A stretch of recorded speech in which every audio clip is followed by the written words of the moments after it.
turn as we've seen, well, particularly over the last 72 hours, really since you've arrived, actually, Darren. But all is not lost for the Kathmandu Gurkhas, because remember, it was less than 24 hours ago, wasn't it?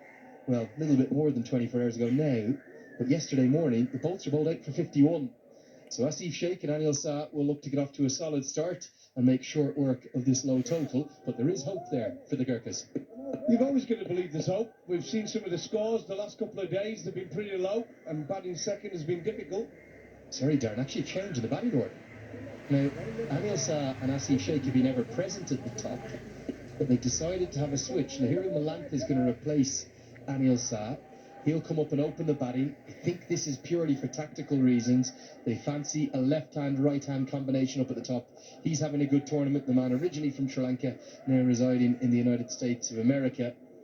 And he'll actually take strike for the first ball too, probably trying to counteract the left-arm spin of Shahab Alam and Dipesh Kanda. Plus, I think, again, we've talked about it, but the power play, 2 out, I think it's the time you've got to score the runs, and I think it's going to be more evident as we go along that you've got to try and score as many as you can in those first 6 overs.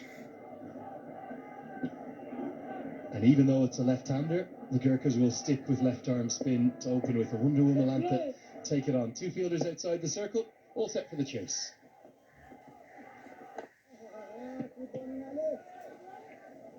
And those 2 fielders at long on, and then also at deep mid-wicket, so both on the leg side, a really tight ring field on the offside. Pretty standard fare for a left-arm spinner to a left-hander. Absolutely, you shouldn't get it through the offside really with the ball turning and bouncing as it is.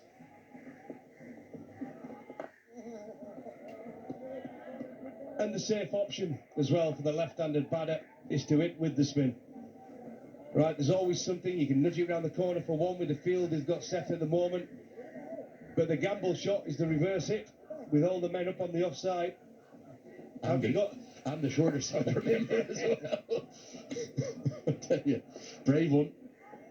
I think Malantha will just look to work it into the leg side, but that's why mid-wicket is such a key position. You need to get your best fielder in there. That's why Harold Erasmus is there. 100% agree with you. That is such an important fielder to a spinner. Really got to be your best fielder in there. Stopping one, covering a large area. But you can clip it over the head of that mid-wicket fielder, and he's just about done enough there to wait. Thought it had gone over his head, but he gets a fingertip and saves 2. Actually, a nice little shot this from Malantha. He realised he couldn't clear the boundary, didn't quite get there, just clipped it over the top for a nice couple of runs. There we go, just nice little batting. Absolutely 100% meant to do that. And nearly ran past it, the fielder. Now that's a shot that can get you in trouble. Slip in place. And again, we've seen some, particularly Raj Banshi and plenty of other left-arm spinners opening the bowling, just getting it to skid on. If that skids on, that'll bring Michael Levitt at first slip into play. Change in the field now. The man at mid-wicket's going to come round to a backward square leg, and the man in the deep will go much straighter at deep mid-wicket. And as a consequence, it's the easiest single you could ever imagine that you can turn into 2 with good running. That's clever cricket, I must say, by Lahiru Malantha, exploiting the change in the field. 4 from the first over, 4 for none.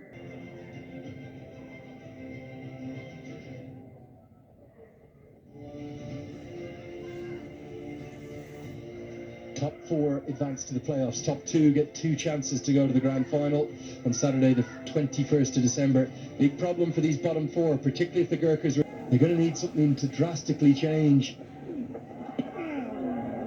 It's going to be so difficult, isn't it, unless you get to 8 points to get into that top 4. It is. It's shaping up nicely, though. The MPL.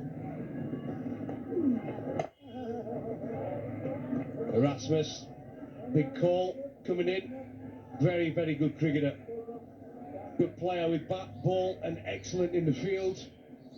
Can he get the breakthrough for the Gurkhas?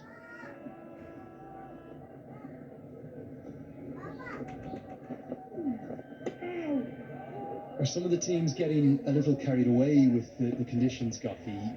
We've seen a lot of wickets fall to seamers as well. Yesterday's hero, yesterday's player of the match was Karen KC.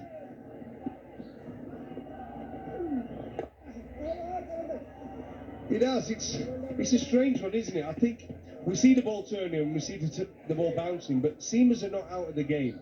On these sort of pitches where you can use cutters and ball it into the pitch, you can be very effective, especially in the middle overs. The middle overs, when the fielders are, you've got a couple of fielders out and you've got a bit of protection, you can bowl a lot of cutters into the pitch, and the odd one might skid through low. You're in the game, and it's proven there's been a lot of seamers, as you said, taking wickets. Think about that Kings performance. I know they'll be devastated to have lost on the super over, but stars of the show were Pratish GC with 4 for and Chris Saul with 2 for. He was on a hat-trick. You'd be frustrated as a fast bowler not being tossed the ball, but in this case it's Karen KC not giving himself a bowl. I agree. You've just got to be careful you don't get too carried away with all spinners in your attack, and it's easy. The temptation's there because we've seen it's dry, the sun's out. Now, was there anything on this? We'll find out in the next over. We'll come back to